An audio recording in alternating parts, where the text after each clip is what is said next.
हरे भरे पहाड़ों और सुनहरे खेतों के बीच बसा एक शांत और साधारण गांव था मेहराबाद। वहां के लोग सीधी सादी जिंदगी जीते थे, जहां परंपरा और विश्वास ही उनकी पूंजी थी। उसी गांव में रहती थी एक लड़की नूर, जो ना अमीर थी ना राजकुमारी, पर उसका दिल बहुत बड़ा था। नूर बचपन में ही अपने पिता को खो चुकी थी। माँ बीमार और बिस्तर पर पड़ी रहती थीं। सारी जिम्मेदारी नन्ही नूर के कंधों पर आ गई। वह दूसरों के घरों में काम करती, झाड़ू पोंछा, बर्तन पानी लाना।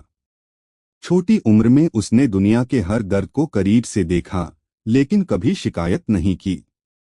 उसके पड़ोसी कहते थे, इस बच्ची का दिल तो जैसे सूरज हो, गर्मजोशी से भरा हुआ, सबको रोशनी देने वाला। एक सर्द सुबह नूर काम पर जा रही थी। उसके पास खाने को बस एक बासी रोटी थी, वही उसका पूरा दिन का भोजन। तभी रास्ते में एक बूढ़ी औरत मिली, कमजोर, थकी हुई, जैसे कई दिनों से भूखी हो। उसने कांपते होठों से कहा, बेटी, कुछ खाने को दे दे। नूर ने पल भर को सोचा, फिर अपनी बासी रोटी उस बूढ़ी औरत को दे दी और कहा, ये मेरे पास बस यही है, पर शायद आपको मुझसे ज्यादा जरूरत है। बूढ़ी औरत ने रोटी ली, मुस्कराई और बोली, जो दिल से दिया जाता है वो कभी व्यर्थ नहीं जाता। तुम्हारी भलाई लौटकर जरूर आएगी, किसी न किसी रूप में। इतना कहकर वो औरत अचानक हवा में गायब हो गई। नूर हैरान रह गई। कुछ समझ नहीं आया, पर वो आगे बढ़ी और उस दिन से उसे अंदर एक अजीब सी शांति महसूस होने लगी। कुछ महीनों बाद दूर राजधानी शाहपुर से एक अनोखी घोषणा हुई। राजा ने ऐलान किया कि उनका बेटा राजकुमार जावियान अब विवाह करना चाहता है। लेकिन वो किसी रानी या रईस की बेटी से शादी नहीं करेगा। उसने कहा, मैं एक ऐसी लड़की से विवाह करूंगा जिसका दिल सच्चा हो, जिसमें दया हो, सेवा हो और स्वार्थ ना हो। ये सुनकर पूरे राज्य में हलचल मच गई। हर गांव में संदेश भेजे गए। मेहराबाद भी उन गांवों में से एक था। जब नूर के घर एक निमंत्रण आया तो वह हंस पड़ी। भला मुझे क्यों बुलाया जाएगा? लेकिन उसकी बीमार मां ने कहा, बेटी, कभी कभी दुनिया वो देखती है जो हम खुद में नहीं देख पाते।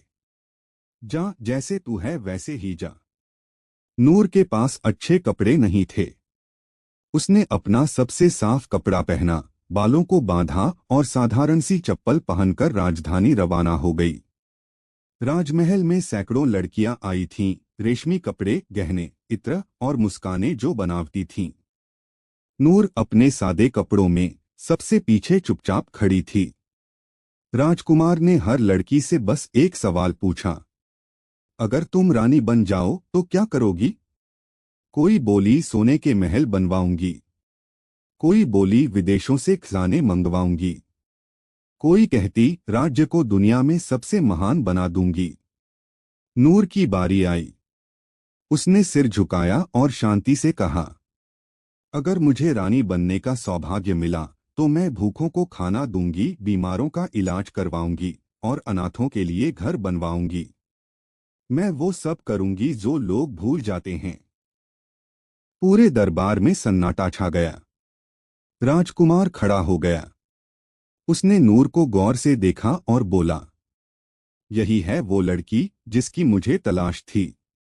इसका दिल सबसे अनमोल है। और फिर पर्दे के पीछे से वही बूढ़ी औरत बाहर आई, अब एक चमकदार राजसी पोशाक में। सब हैरान रह गए। वो औरत मुस्कराई और बोली, इसने मुझे अपनी आखिरी रोटी दी थी, बिना किसी उम्मीद के। ये सच्ची रानी है। राजा ने ऐलान किया, आज से ये हमारी रानी होगी, रानी नूर।